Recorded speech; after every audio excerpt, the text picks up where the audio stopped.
Frozen North Flyfisher's chewing gum is a synthetic material designed primarily for bloodworm patterns. However, it has many different uses. The jiggling motion of this unique material provides a lifelike action trout find hard to resist. You'll only need a handful of materials to tie up a healthy stock of your own chewing gum worms.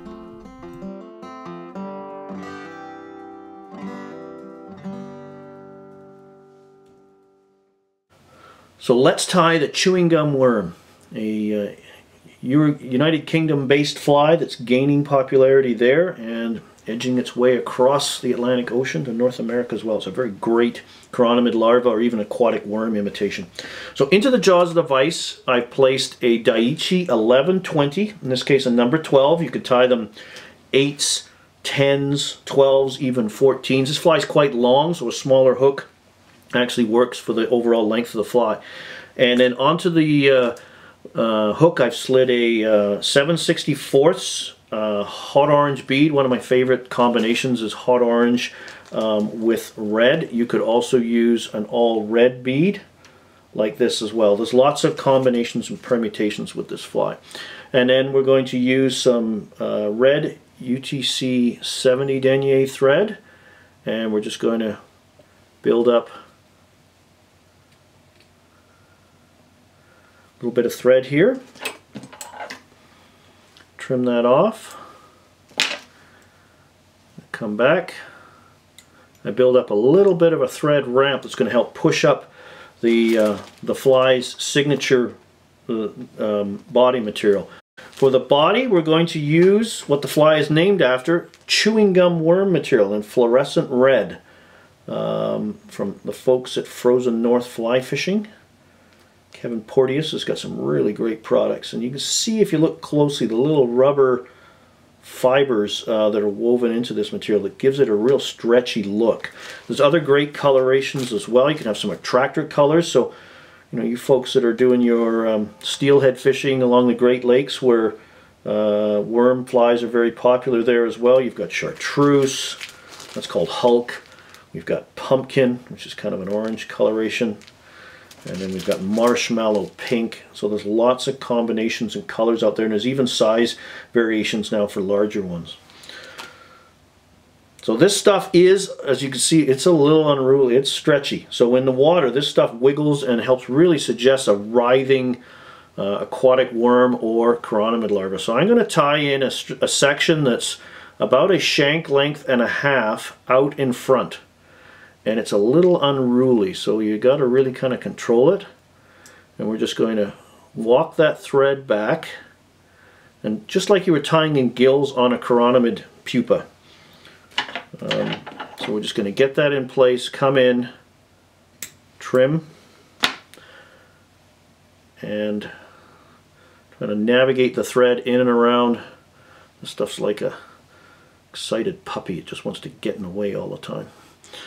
And then we're just going to come in and do a quick 3-4 turn whip finish.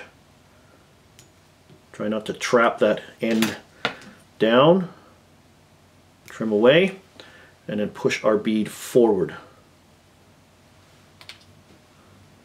And then reattach our thread. Again, using that tag end as a wall, if you will, that thread comes up, hits the thread, slides right down, just like that, and you'll get your wraps right next door to each other, nice and close, and help build that smooth underbody. So we're just going to put this down, come all the way forward again,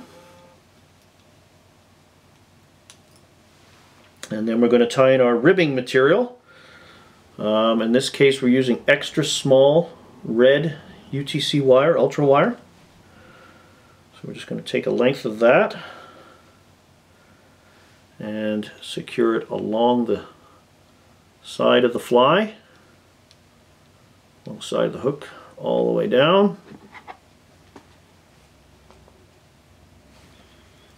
Lock that off. Come all the way back up. And now we're going to tie in a bit of a flashy body, add another element of attraction. I'm going to use holographic red, but there's lots of combinations. A holographic green with red is a good combination. And as well, I like the look of this fuchsia too. It's kind of a dark pinky, almost red coloration. So again, the combinations and permutations on this fly are endless. Let your mind go wild.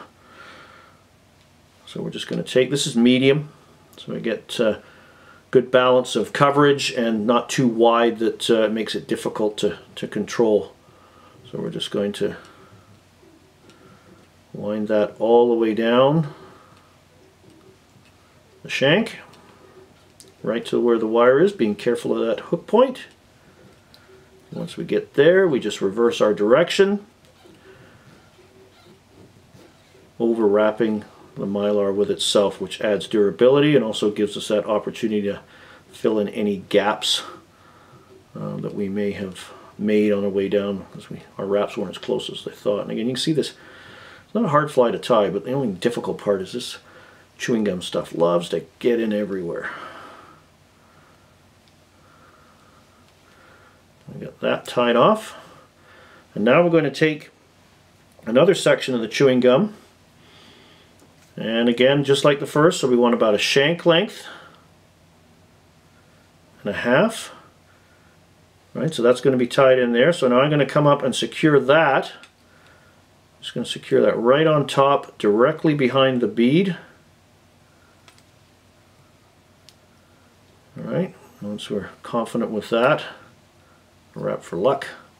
I'm going to come in and trim off the excess, flush with the bead.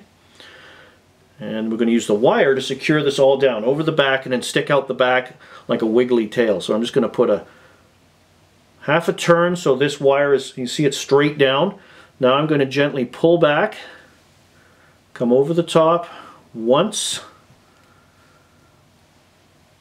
twice, tread water with the wire a little bit to get that bound down, and then just wind this forward over the top to secure that chewing gum material right down. I still want to keep a narrow profile for this. You could, of course, choose to wind it around the shank like just a chenille body, but I just worry that might be a little too thick.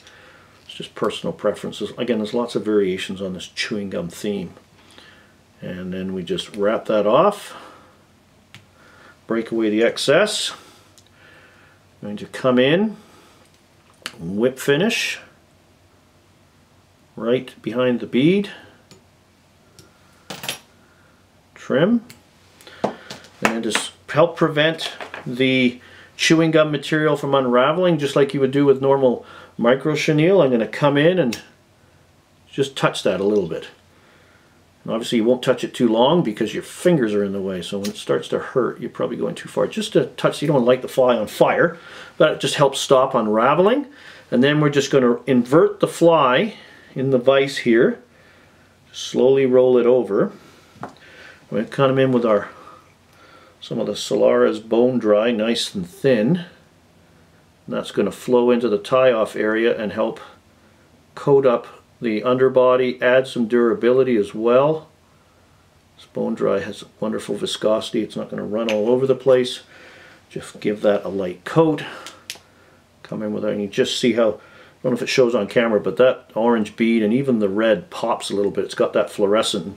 One of my favorite times to fish chironomid larva patterns is in the late spring, summer months, and early fall when trout still may in deeper water. So this fly, you can see even on a number 12 how long this thing is, and this is jiggling and wiggling all over the place and suggesting that writhing chironomid pupa. So there you go, my version of the chewing gum worm. Give it a try the next time you're considering fishing a bloodworm pattern.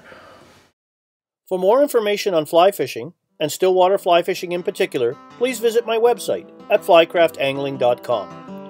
Here you will find fishing tips, fly patterns, articles, information regarding my seminars and schools, along with links to my blog and mine and Brian Chan's online Stillwater Fly Fishing Store.